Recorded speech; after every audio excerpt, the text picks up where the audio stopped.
trying to scale up a community effort, maybe a movement, without it just getting bogged down in endless bureaucracy, losing that crucial grassroots energy. It's a tough one.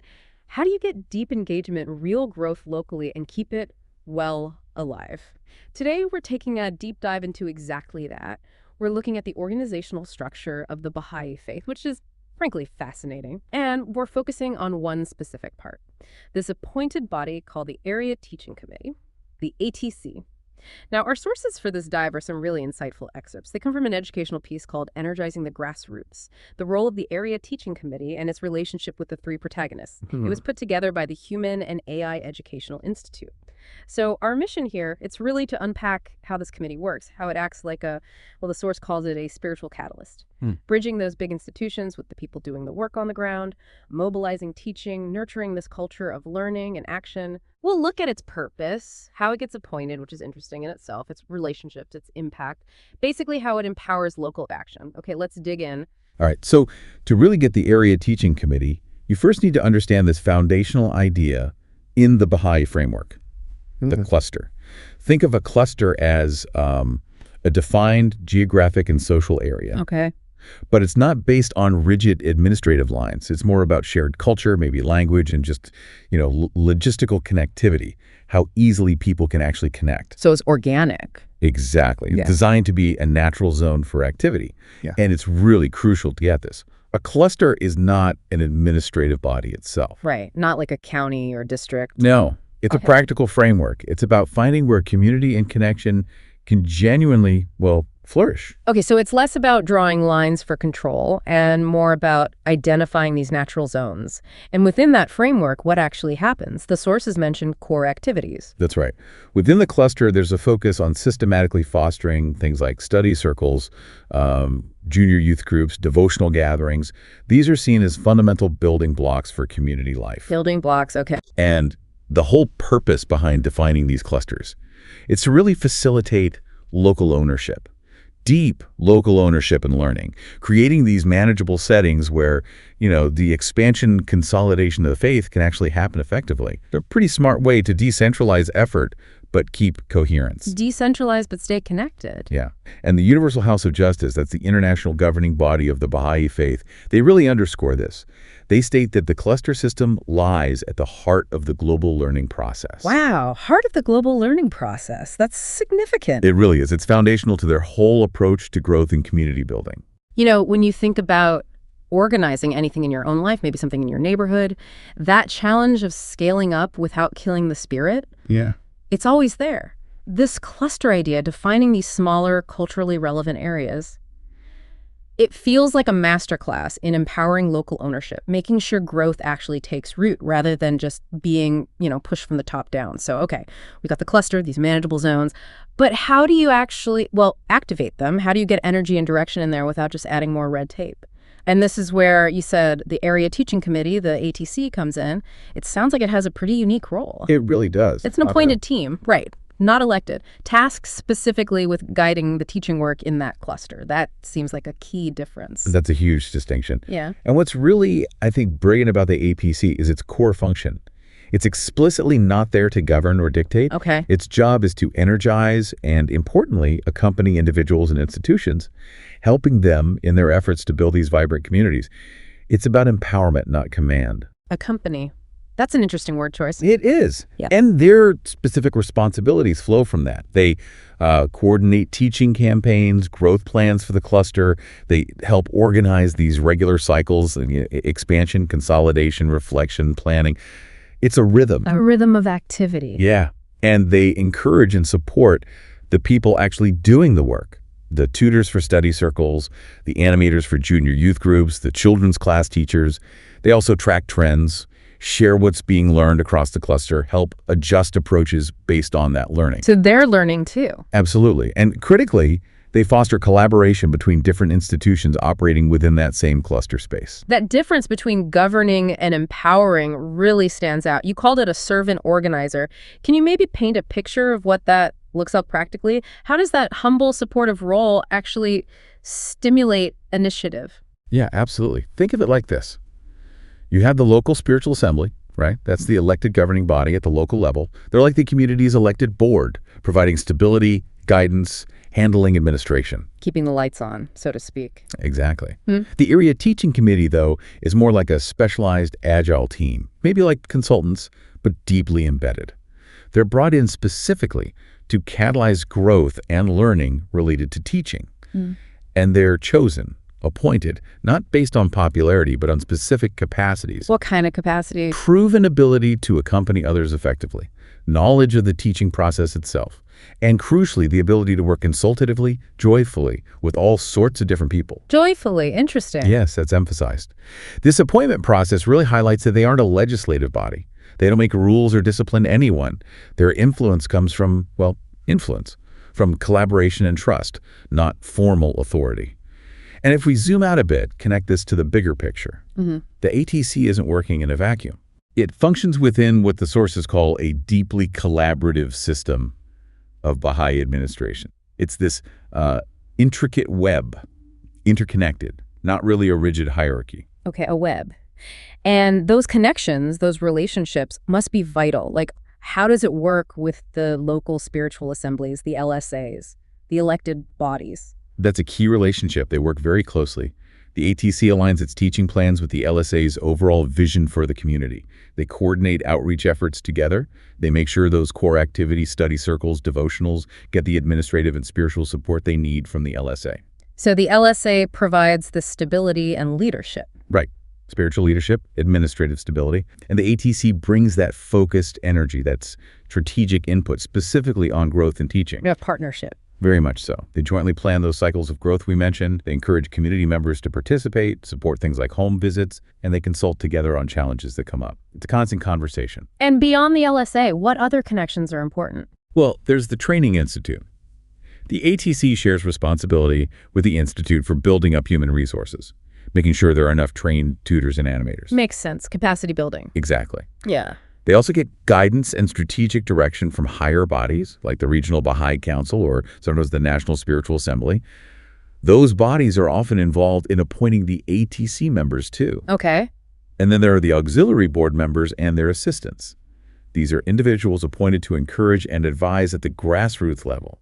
The ATC works closely with them, getting valuable insights from the field and spiritual encouragement. It sounds like a lot of coordination is needed. It is, but what's really, I think, quite elegant about it is how all these relationships are designed to reinforce the ATC's purpose. Which is? Building capacity, sustaining vision, promoting unity in action.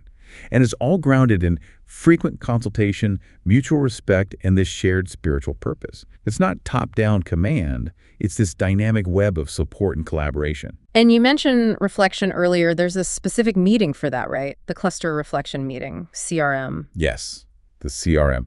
This is absolutely central. It's a crucial quarterly gathering that really ties everything together. Quarterly, okay. And what happens there? Who's involved? It's where the individuals, the people actually doing the activities, the institutions like the ATC and LSA members and the wider community all come together. They consult, they celebrate successes, they plan the next steps. The source material calls it the living heartbeat of the cluster's spiritual and educational rhythm. Living heartbeat. I like that. It sounds dynamic. It really is meant to be. It captures the vitality, animates the whole process. We've all been in those meetings, haven't we? The Yeah. ones that just drain the life out of you. Oh, yeah. But this cluster reflection meeting, the CRM, sounds completely different. Can you walk us through what a typical one might look like? Sure.